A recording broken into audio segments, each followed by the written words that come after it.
misericordia. Toca el turno el analizar este tema, el tema número 11. Tema número 11 de esta serie en Cristo. Y ahora hallamos el tema Cristo como el reposo de Dios. Este es un tema muy importante, sumamente importante, y temo que en muchas ocasiones no lo entendemos muy correctamente, así que valdrá la pena que pongamos mucha atención en él. Me baso en Hebreos capítulo 4, versículo 10, que en la Biblia de las Américas dice: pues el que ha entrado a su reposo, él mismo ha reposado de sus obras, como Dios reposó de las suyas. Esta es la declaración de Hebreos. Dice que nosotros, cuando estamos en Cristo, hemos entrado al reposo de Dios. ¿Qué es el reposo? Es la gran pregunta. Ahora, si usted se da cuenta, a lo largo de esta serie, hemos estado analizando las analogías ofrecidas por la Escritura de lo que tenemos como riqueza en Cristo. Cristo es nuestro reposo, Cristo es nuestra salvación, Cristo es nuestra salud. Muchas de las analogías que tenemos en la Escritura, a veces, sin embargo, neciamente las estamos ignorando. Y esto es muy grave, porque cuando nosotros queremos saber qué es la vida cristiana, está llena de imágenes. Muchísimas imágenes que fueron puestas para que nosotros comprendamos la profundidad, anchura y altura de lo que es la vida en Cristo Jesús. Así que en este día vamos a analizar lo que es el reposo de Dios, pero vamos a hacerlo junto con lo que nos da la expectativa del Antiguo Testamento. Para entender lo que hoy tenemos en el Nuevo Testamento, en el Nuevo Pacto, tenemos que ir en búsqueda de lo que significó para ellos el reposo según el Antiguo Pacto. Voy con la primera de las afirmaciones que dice: en Cristo se consumó la vieja creación. Téngame paciencia si suena un poco técnico. Voy a empezar a establecer algunos conceptos que al final vamos a unir para entender entonces correctamente qué es el reposo de Dios. Parece que son temas inconexos, pero la verdad es que todos tienen que ver con el mismo concepto. Y voy a Juan, capítulo 19, versículo 30, en donde el Señor Jesús allí en la cruz expresa esta penúltima frase cuando dice: cuando Jesús hubo tomado el vinagre, dijo: consumado es. Y habiendo inclinado la cabeza, entregó el Espíritu. Ya hemos hablado de lo que es la palabra consumado. Viene del griego tetelestai. Este griego, que proviene a la vez de otra palabra griega, teleo, significa concluir. Propiamente se puede entonces traducir como consumado es, pero sería la idea más bien: ha sido completado. Ya no hay nada más que añadir. Esto hemos dicho que se utilizaba en el derecho penal romano para que los condenados que tenían que pagar por una condena, precisamente, se les hacía un juicio en donde en una pequeña tabla se les hacía la sumatoria de todos los males que habían hecho y el tiempo de condena que tenían que estar en una celda. Y al final, bueno, esa tabla se ponía enfrente de su celda. Al final, cuando se cumplía entonces esa condena, se le ponía esa palabra tetelestai en rojo. Se le entregaba al preso. Así que si usted lo encontraba en la calle y le decía: oye, tú deberías de estar en la cárcel, él decía: no, ya está consumado, ya está pagado. Tetelestai. Esta es la idea entonces de lo que el Señor Jesús está expresando en la cruz, en ese momento agónico, cuando dice: consumado es. Pero les sorprendería que esta idea, este concepto, surge de Génesis capítulo 2.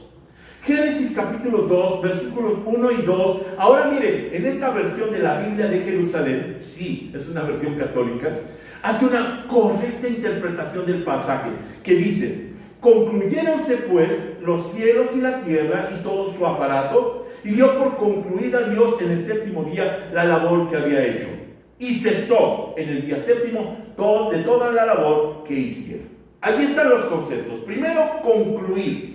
Y lo hace correctamente porque el verbo kalá, que es hebreo, significa concluir o consumar. Dese cuenta. Lo que acabamos de decir de Juan 19:30 tiene mucho que ver entonces con ese momento crítico cuando ha terminado toda la creación y dice después del día sexto: ahora se descansa porque ya se ha concluido esta etapa. Por el otro lado está la otra palabra hebrea, Shabbat, que es traducida como descansó. Pero aquí esta versión lo hace de manera correcta porque dice cesar. Esa es la idea correcta. No es un descanso perezoso, No es como si Dios estuviera cansado y tuviera que descansar, sino que habla de que como ha cesado, ahora pasa a otro periodo. Esa es la idea. Concluyó y ahora comienza otro periodo.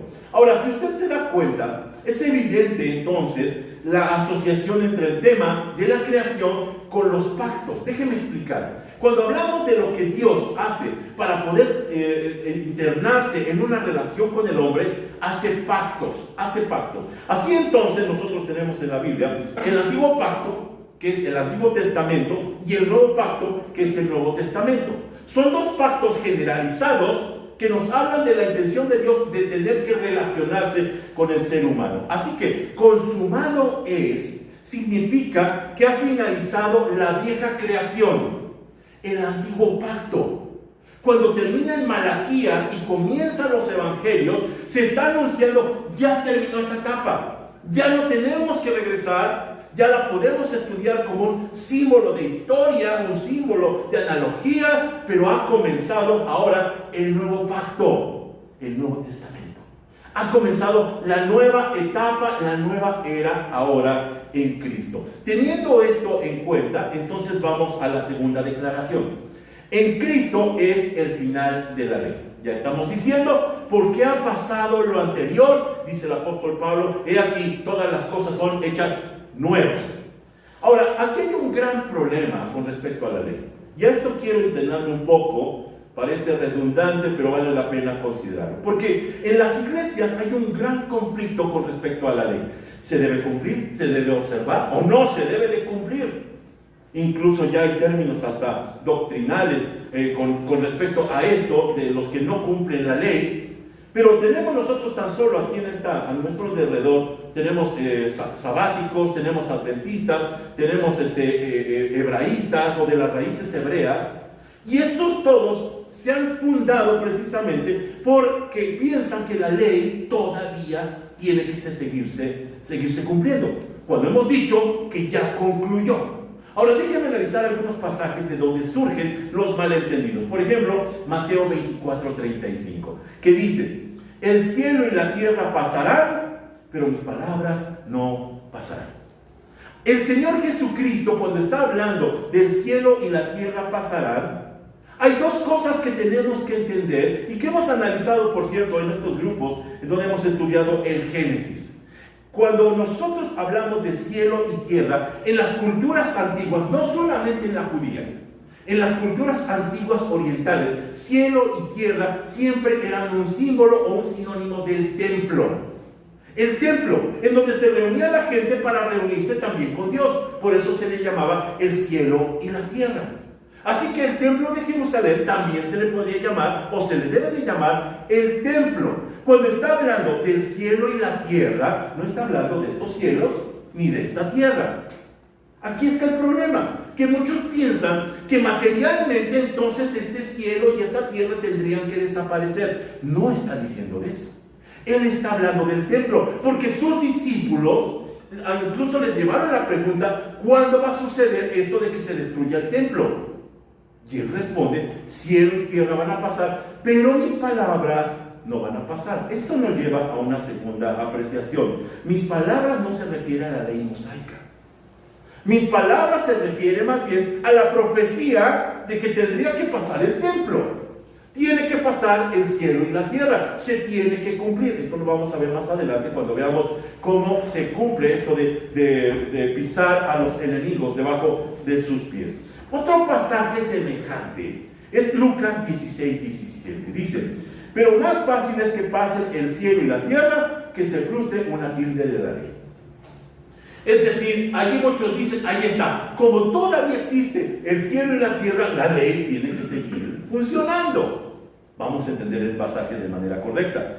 Cuando estamos hablando acerca de que es más fácil que pasen el cielo y la tierra, efectivamente el templo fue destruido. Fue destruido, literalmente, históricamente comprobable. Jesús entonces tiene razón. El cielo y la tierra pasaron y su ley no se frustró, o la ley no se frustró. ¿Por qué? Porque se cumplió. Eso es lo que exigía. Si nosotros examinamos los libros de Deuteronomio y de Levítico, están insistiendo que si no se cumple al pie de la letra sus mandamientos, vendrá la destrucción. Y se cumplió. Cuando ven entonces el templo destruido y la ciudad destruida, decimos efectivamente, pasó el cielo y la tierra y se cumplió su ley. No faltó nada. Dicho de otra manera, en Gálatas 3:24 lo dice el apóstol Pablo. Dicho de otra manera, la ley fue nuestra tutora hasta que vino Cristo, nos protegió hasta que se nos declarara justos ante Dios por medio de la fe. Es decir, la ley tuvo una función. La ley tuvo la función de traernos hasta el tiempo de Cristo, y Cristo cumpliría con el terminar toda esta etapa e iniciar una nueva. ¿Cómo sabríamos que está terminando esa etapa? Cuando se destruyó Jerusalén y se destruyó el templo. Y eso sucedió en el año 70. A los discípulos en el camino a Emaús, en Lucas capítulo 24, el Señor, cuando está explicándoles a los confundidos discípulos qué es lo que está pasando, les dice: entonces dijo, cuando estaba con ustedes antes, les dije que tenía que cumplirse todo lo escrito acerca de mí en la ley de Moisés, en los profetas y en los salmos. Y añade, entonces les abrió la mente para que entendieran las escrituras. Ahí está. Todo esto tenía que pasar. Todo tenía que suceder para que se cumpliera todo aquello que había sido profetizado en el Antiguo Testamento. Ahora, con respecto a esta última frase, que es bastante dura, les abrió la mente para que entendieran las escrituras. Yo hago aquí entonces una crítica a los pastores, predicadores, maestros, que a pesar de que han pasado 20, 30, 40 años, sus convicciones doctrinales siguen exactamente igual que al principio. Muchos dirán, bueno, es que es un celo doctrinal. No es cierto. La realidad es que cuando vamos a la Escritura, todo cambia. Cuando estudiamos verdaderamente la Escritura, esta tiene la capacidad de transformar todas las cosas. Y eso es lo que está diciendo el pasaje. Les abrió el entendimiento para que entendieran. Cuando estamos mirando que siguen predicando lo mismo, siguen enseñando lo mismo, no es otra cosa sino falta de estudio. Simplemente. Algo tan básico que debería de suceder en todos los lugares de estos estudiantes. Ahora, regresando al tema, cuando hablamos de la ley, ¿tenemos que cumplirla o no tenemos que cumplirla? Si la ley es permanente, seguramente el pasaje de Levítico 3:17 es uno de los que se utilizan para demostrar que la ley es para siempre. Dice, estatuto perpetuo será por vuestras edades, donde quiera que habitéis. Ahí está. Cualquiera diría, estatuto perpetuo. Algunas traducciones dirían, estatuto eterno. Pero la palabra olam, de donde proviene esta palabra perpetuo o eterno, no está bien traducida, sino que debería tener la connotación como de secreto u oculto. Es decir, algo que no está en este mundo, algo que viene de fuera y que es instaurado acá. Propiamente lo que está diciendo es estatuto de los cielos, viene desde lo eterno. No está hablando de que es eterno, sino que viene directamente desde Dios. John Walton, cuando está hablando justamente de esto, es uno de los autores que este servidor consulta, dice, en la cultura judía no hay diferencia entre espacio y tiempo. Olam significa tanto mundo como siglo. Y aquí pone dos ejemplos. Por ejemplo, tiempo y espacio se debería de entender por los siglos de los siglos o mundo de los mundos. Ojo, no está hablando de eternidad. Es una reiteración demostrando que se debe de entender como de otro lado. O por ejemplo, Melech Olam, que se podría traducir como rey del mundo o rey de los siglos. Esto demuestra entonces que no hay ninguna base efectiva para demostrar que la ley es eterna, que se debe de observar hoy. La verdad es que la ley nunca fue definida como perpetua o eterna, sino como proveniente de Dios. La ley es de Dios, la ley es el carácter de Dios, es la figura de Dios, pero no es algo que nosotros debamos de observar eternamente. Ahora, aquí con esto, sin embargo, en medio de las iglesias está esta pugna de, bueno, está bien, no se debe cumplir toda la ley, pero ¿qué leyes debemos cumplir? Porque hay algo que debemos de observar. Si no, entonces estamos rechazando la ley. Existe algunos que han tratado de dividir la ley en tres categorías. Y aquí es muy interesante. La ley moral, la ley judicial o civil y la ley ceremonial.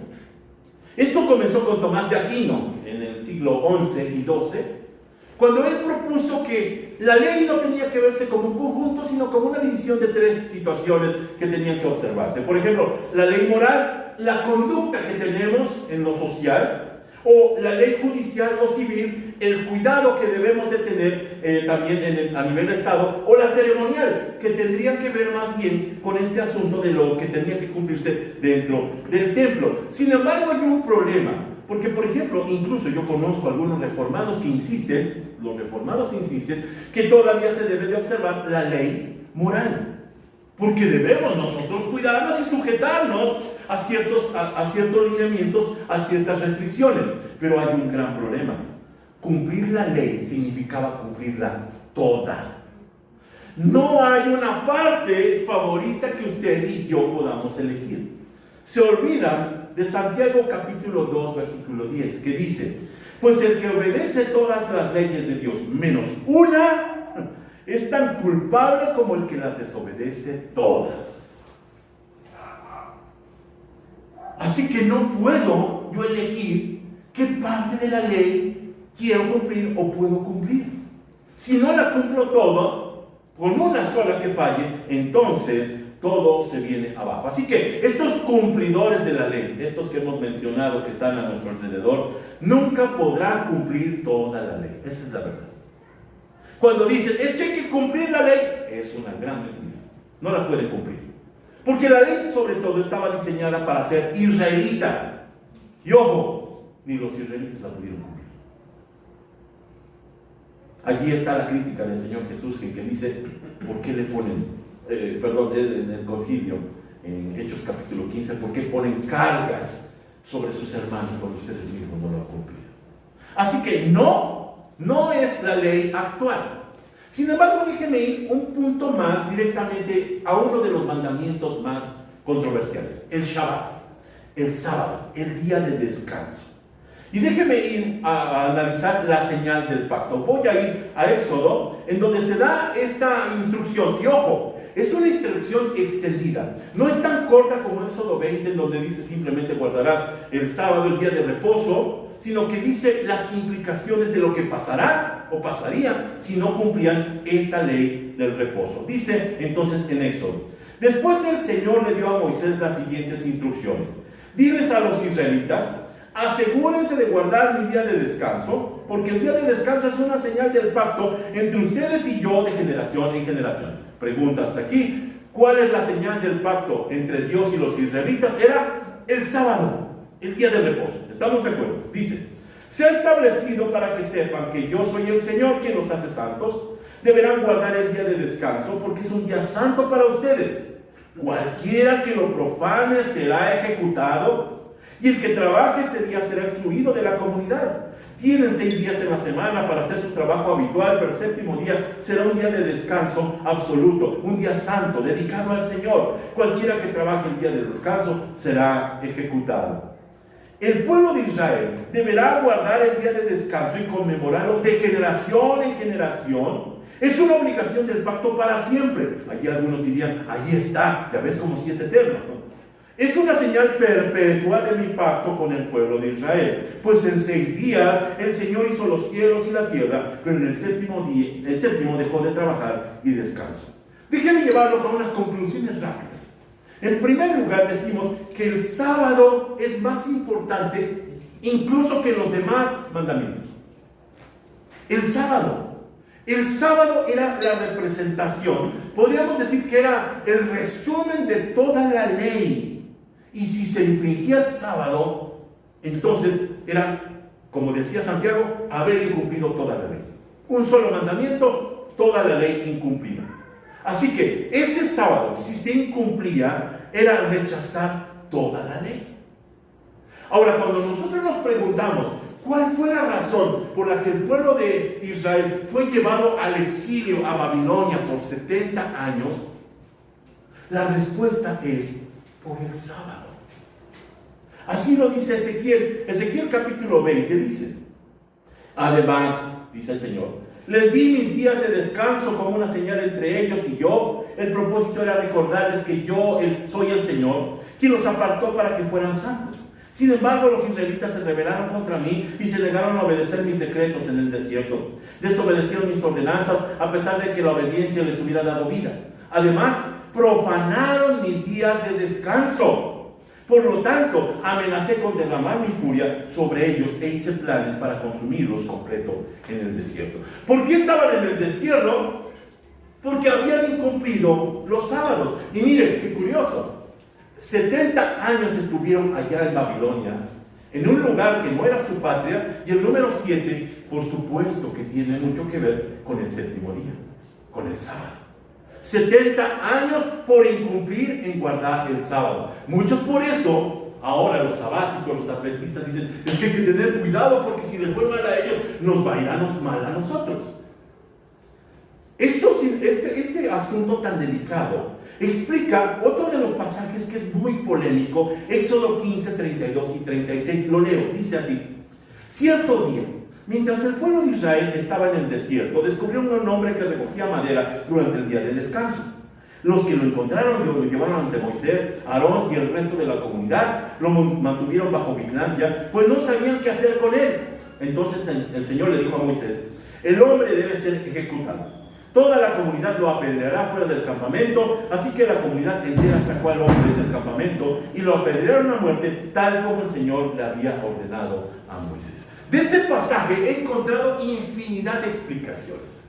Incluso alguna que decía, es que lo hacía de manera desenfrenada y recogía la madera como un loco. No, lo que pasa es que por haber faltado al día sábado era haber rechazado toda la ley. Eso es lo grave. Es tan grave este pecado porque era rechazar el pacto de Dios. Así que era un asunto muy, muy grave y muy delicado. Aquí la pregunta es, ¿qué tiene que ver con nosotros? Porque hoy estamos en el nuevo pacto. Casi hasta gráficamente ya estamos en los tiempos del Nuevo Testamento. Estamos en el nuevo pacto. Bueno, tenemos que decir que cuando se establece el nuevo pacto, se da otra señal. Primero a los Corintios capítulo 11, versículo 25. Léalo conmigo con voz alta. Dice así: de la misma manera, tomó en sus manos la copa de vino después de la cena y dijo: esta copa es el nuevo pacto entre Dios y su pueblo, un acuerdo confirmado con mi sangre. Hagan esto en memoria de mí todas las veces que la beban. Para poner atención, dice que es un nuevo pacto. El antiguo pacto comenzó diciendo, guarden mi sábado. Ahora dice, es un nuevo pacto que está confirmado con mi sangre. Y lo que está teniendo allí el apóstol Pablo delante suyo es la celebración de la cena del Señor. El pan que representa el cuerpo de Cristo y la sangre o el vino que representa la sangre de Cristo. La pregunta es, ¿y qué tiene que ver el reposo, el día de reposo con este nuevo pacto? Hay un hombre, John Reisinger, que escribió un libro que se llama Tablas de Piedra, que hace un gráfico que ayuda un poco a entender cuál es esta asociación de ideas entre un pacto y otro pacto, entre el pacto antiguo y el pacto nuevo. Por ejemplo, en el antiguo pacto se señala a la creación. ¿Por qué? Porque recordemos que desde Génesis 2 dijo el Señor, no vas a trabajar el día sábado. Cuando viene a la ley mosaica, les hace la misma recomendación, la misma orden, y entonces está señalando hacia el tiempo de la creación. Por el otro lado, en el nuevo pacto, cuando el Señor está instituyendo la cena del Señor, Él está señalando sobre todo a su muerte. Pero ojo, jamás la muerte del Señor va sola, porque se habla de muerte y resurrección. Va en un paquete. Entonces, lo que está buscando es que cuando está hablando de la muerte y la resurrección, está hablando de los tiempos nuevos, de la nueva creación. El antiguo pacto hablaba de la vieja creación. Ahora el nuevo pacto habla de la nueva creación. Es lo que dice el apóstol Pablo en Corintios. Todo lo viejo ha pasado. He aquí, todas las cosas son hechas nuevas. Estamos en el tiempo de la resurrección. Estamos en el tiempo de la nueva creación. Otro aspecto es en el antiguo pacto, está el énfasis en el dador de la ley como juez. Si no cumples con el sábado, entonces morirás. Pero hay un cambio revolucionario en el nuevo pacto cuando se hace énfasis en Cristo como redentor, como el que nos salva de haber incumplido el sábado. Porque todos fallamos, si no en el sábado, en cualquier otra ley. Y Él nos redime. Un tercer aspecto es la orden de guarden el sábado en el antiguo pacto. Pero en el nuevo pacto dice el Señor, hagan esto en memoria de mí. Los cristianos le llaman ordenanza. Yo no estoy muy de acuerdo porque no es como tal una ordenanza. Es una forma de conmemorar que estamos en el pacto nuevo. Estamos en tiempos nuevos, en tiempos de la resurrección. Por último, en cuarto lugar, en el antiguo pacto se instruye a nunca olvidar el día de reposo. Ya lo vimos, es muy delicado, pero en el nuevo pacto se les invita a entrar al reposo de Dios. Al reposo de Dios. John Reisinger termina diciendo esto. El antiguo pacto ataba al hombre a Dios, creador y dador de la ley, y celebraba la obra de la vieja creación. El nuevo pacto nos ata a Dios, redentor nuestro, mediante el Señor Jesucristo, y celebra la obra de la nueva creación. El primero nos recuerda el pecado, el segundo, el perdón. Estamos en los tiempos del perdón. Estamos en los tiempos en donde la ley ya no es exigencia para nosotros. Ahora estamos en la gracia. Dios tiene misericordia de nosotros. Esto me lleva a un tercer punto en donde vamos a unir todas las piezas de lo que hemos hablado. En Cristo es nuestro reposo. ¿Se acuerda usted cuál fue uno de los llamados más importantes del Señor Jesús a los suyos? Se lo facilito. Mateo 11:28. Léalo conmigo. Mateo 11:28 dice: venid a mí todos los que estáis trabajados y cargados, y yo os haré descansar. ¿Por qué lo dijo? ¿Simplemente fue algo poético que se le ocurrió al Señor? ¿O verdaderamente había llegado el tiempo en donde esas exigencias del sábado quedarían atrás y comenzaría el tiempo del verdadero reposo, en donde nosotros entendemos que hemos llegado al tiempo del cumplimiento de las profecías de antaño? Así lo entiende el escritor de Hebreos en el capítulo 10, versículo 1, cuando dice: la ley es solo una sombra de los bienes que están por venir y no la realidad misma de sus bienes. Todo eso que leímos en el Antiguo Testamento solamente era una analogía o algo gráfico, una representación de lo que tenía que suceder hoy. Hoy estamos en lo verdadero. Hoy Cristo ha cumplido todas las cosas y es un tiempo mucho más valioso que el antiguo pacto. Aquí tenemos que detenernos y hacer un pequeño análisis de lo que se llamaría una señal analógica. Y voy a referirme ahora a David, sí, al rey David, al rey pastor, al pastor rey, que gobernó a Jerusalén unos 1000 años antes de Cristo.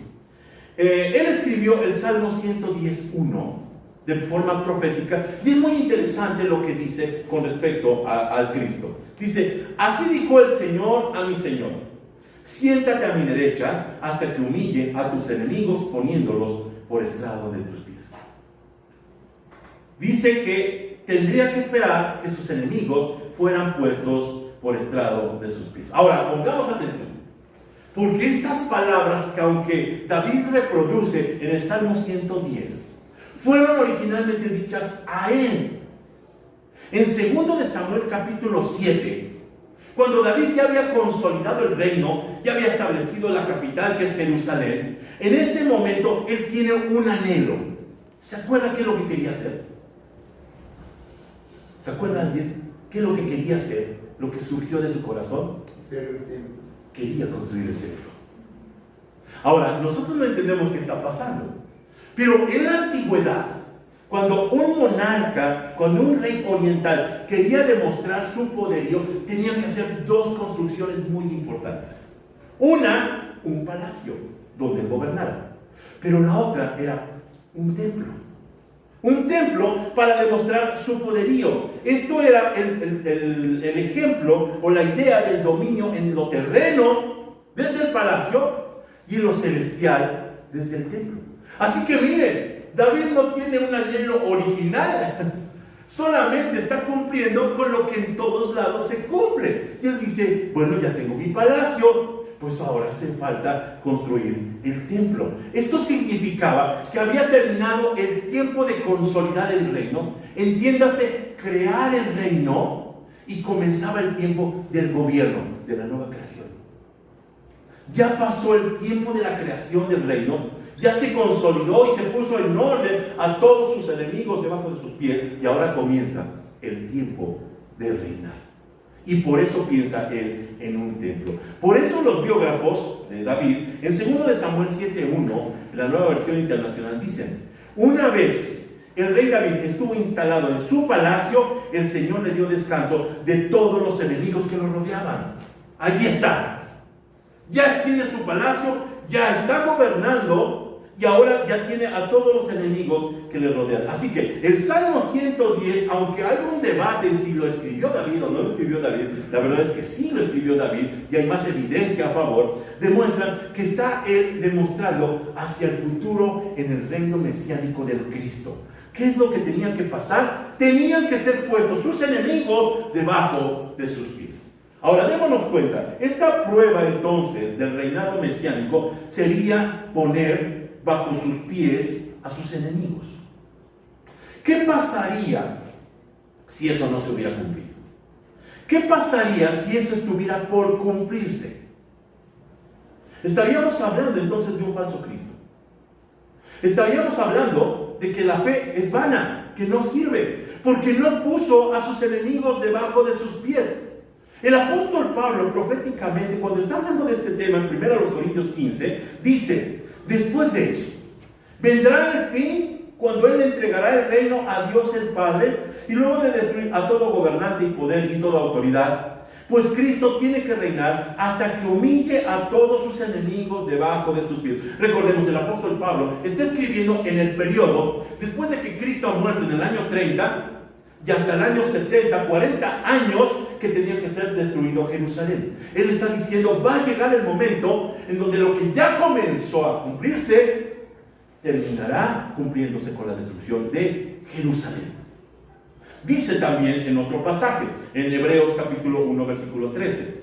Además, Dios nunca le dijo a ninguno de sus ángeles: siéntate en el lugar de honor a mi derecha hasta que humille a tus enemigos y los ponga por debajo de tus pies. ¿A quién se le dijo? A Cristo. Así que tenía que cumplirse lo mismo que con David. Ya tiene paz en todo su dominio, es el tiempo entonces de consolidar su reino. ¿Y cómo se iba a consolidar el reino? Por medio de la construcción del templo. A David no se le permitió la construcción del templo. Fue su hijo Salomón el que lo construyó. No fue Cristo el que construyó el templo, fue el Espíritu Santo el que vino, y allí en Hechos capítulo 2 llegó y empezó a construir el templo espiritual. Hay un pero todavía en ese momento está el templo de Jerusalén. Y dice que la iglesia es templo con piedras vivas del templo espiritual de Dios y de Cristo. Tenía entonces que ser demolido uno de los dos. No pueden estar los dos juntos. Año 70. Viene entonces la evidencia de que Cristo ha puesto a sus enemigos debajo de sus pies. ¿Y quiénes son sus enemigos? Es la pregunta. ¿Quiénes son los enemigos de Cristo? Aquellos que se lo opusieron, aquellos que definitivamente no buscaron el obedecerle, no lo escucharon, que incluso lo llevaron a la cruz, porque no fueron los romanos. Ellos lo entregaron a Roma. Esos eran sus enemigos. Los que todavía se andaban paseando, cuando en tiempos de Hebreos y en tiempos del apóstol Pablo, muy orondos diciendo, nos deshicimos de aquel. Año 70, desde el año 67, viene padeciendo la ciudad de Jerusalén hasta que es destruida. Y eso nos da la evidencia Cristo puso a sus enemigos debajo de sus pies. Lo cumplió. Y no solamente enemigos físicos, sino enemigos espirituales. Enemigos que definitivamente tenían que ser puestos todos debajo de los pies del Señor. Se tenía que cumplir lo que dice el Salmo 95:11. Así que en mi enojo juré, ellos nunca entrarán en mi lugar de descanso. Así que se va cumpliendo todo esto. Ahora, todo esto que hemos dicho, y que parece un enorme problema de entenderlo, cuando estamos hablando de que esa señal corroboraría o comprobaría la llegada del reino, tal como sucedió con David, estaba hablando de que por fin llegaríamos al total y pleno reposo de Dios. Cuando la iglesia es el único templo construido, el templo espiritual, llega el tiempo de la plenitud, llega el tiempo de la iglesia, ya no rivaliza con nadie. Es la roca que golpeó a esa estatua que soñó Nabucodonosor y que fue destruida y que dice que se convirtió en un gran monte y que llenó toda la tierra.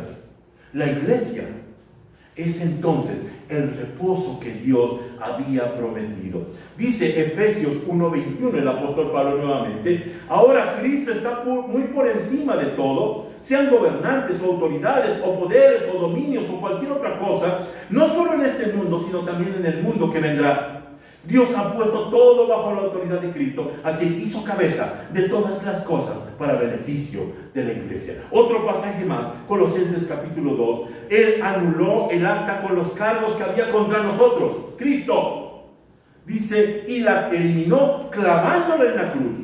De esa manera desarmó a los gobernantes y a las autoridades espirituales, los avergonzó públicamente con su victoria sobre ellos en la cruz. Esto que empezaba a notarse porque ya estaban sueltos de esta carga maligna de espíritus que llegaron en el tiempo del Señor Jesucristo y que parecía que le impedían el ministerio, ahora eran derrotados completamente. Y adivinen, la iglesia por fin podía crecer libre. Llegó el tiempo del Espíritu Santo, llegó el tiempo en donde ya tenía todo poder la iglesia, tal como lo había dicho el Señor Jesucristo. Había llegado el tiempo donde tendríamos el reposo de Dios. Déjenme concluir entonces esta serie de ideas. La victoria de la cruz es el final del Antiguo Testamento, del Antiguo Pacto, pero también de todas nuestras luchas. Antes se exigía el esfuerzo, se exigía la ceremonia, se exigía el sábado, se exigían tantas cosas, y ahora en Cristo porque todo lo cumplió Cristo por nosotros y en nosotros. ¿Cómo podemos cumplir entonces con todo esto que espera Dios? No por nuestras fuerzas, solamente por fe, estando en Cristo. Aquí está la importancia de la frase. En Cristo. No es un esfuerzo mío, no es ceremonialidad, no es religiosidad, es confiar que Cristo ya cumplió con todo eso y ahora me invita a entrar a su reposo. Todos los que están trabajados y cargados, vengan a mí, yo los haré descansar. Se acabó el tiempo de estarnos tronando los dedos y decir, ay, le fallé a Dios. Dios lo sabe. Y por eso nos dio una nueva humanidad incorruptible en Cristo. Si yo estoy en Cristo, discúlpeme que lo diga yo así es de escandaloso. No importa lo que esté yo haciendo, aunque sea vergonzoso lo que esté yo haciendo, pero no importa, porque ya no me ve a mí, ya lo ve a Él. Y Cristo le da una satisfacción total al Padre. Si estoy en Cristo, estoy en el reposo de Dios. Por eso es escandalosa la gracia. ¿Cómo? Entonces quiere decir que yo no importa lo que haga, ni bueno ni malo. Si estoy por fe en Cristo, ya estoy en paz con Dios. Así que ya no queda nada más que hacer. Qué bueno que está usted aquí, pero no debe ser por obligación. Esto no le genera puntos a favor. Ya no queda más que hacer. Todo ha sido hecho. y hemos entrado en el tiempo del reposo perfecto de Dios. Es el tiempo de disfrutar la presencia santa de Dios. Sin embargo, hay una advertencia solemne. El mismo escritor de Hebreos dice en el capítulo 4, versículo 1: todavía sigue vigente la promesa que hizo Dios de entrar en su descanso. Por lo tanto, debemos temblar de miedo ante la idea de que alguno de ustedes no llegue a alcanzar. Si yo estoy insistiendo en mi religiosidad, si estoy obstinado en mi ceremonialidad, en mis esfuerzos, estoy rechazando el reposo de Dios. Tal como sucedió en la casa de Marta y de María. Ella obsesionada, cocinando para el Señor cuando Jesús no se lo había pedido. Y la otra simplemente sentada a sus pies y escuchando lo que dice Jesús. Obviamente el religioso viene con mucho coraje y le dice: Señor, ¿cómo permites esto? Dile que me ayude. Y el Señor le responde: Marta, Marta, tan afanada estás. Deberías de estar haciendo lo que ella hace. ¿Sabe qué tenemos que hacer? Deleitarnos en la presencia de Dios. Acercarnos cada día, todo el día. No tener un espacio específico para la oración, sería bueno, pero todo el día estar con la conciencia: aquí estás, ¿verdad? ¿Por qué voy a temer? Aquí estás, ¿verdad? ¿Por qué voy a luchar? Y poco a poco Cristo tomando el control de lo que somos, entonces comenzará a brillar sin ningún esfuerzo nuestro, solamente por fe. Algunos se imponen: debería de hacer lo que Cristo hace, y puedes hacerlo. Es ridículo, no podemos copiar a Jesús. Es algo que nos tiene que ser dado de lo alto, y ya nos fue dado. Aprovechemos. Vivamos en esta nueva era de la resurrección. Padre, te agradecemos por tu palabra, te agradecemos, Señor, por tu llamado, te agradecemos porque eres nuestro reposo. Nunca más preocupados, nunca más, Señor, insatisfechos, nunca más con temor, nunca más, Señor, con religiosidad y con esfuerzos, nunca más, Señor, temiendo que tu ira nos alcance. Si estamos en Cristo, tú estás en paz con nosotros. Déjanos entonces refugiarnos, Señor, en tu llamado. Queremos descansar en ti. Queremos correr a ti, Señor, para encontrar el verdadero reposo, que ya no tiene que ver con cumplir con un día específico de guardar, ninguna ley, ninguna ceremonialidad, sino simplemente confiar que tú, Señor, has cumplido con todo ello, y por lo tanto nosotros, estando en ti, lo hemos cumplido todo. Gracias te damos, Dios, por esta hora. Oramos, Señor, para que sensibilices los corazones, para que podamos nosotros creer en este regalo maravilloso que nos has dado. Oramos en el precioso nombre de Cristo Jesús. Amén y amén.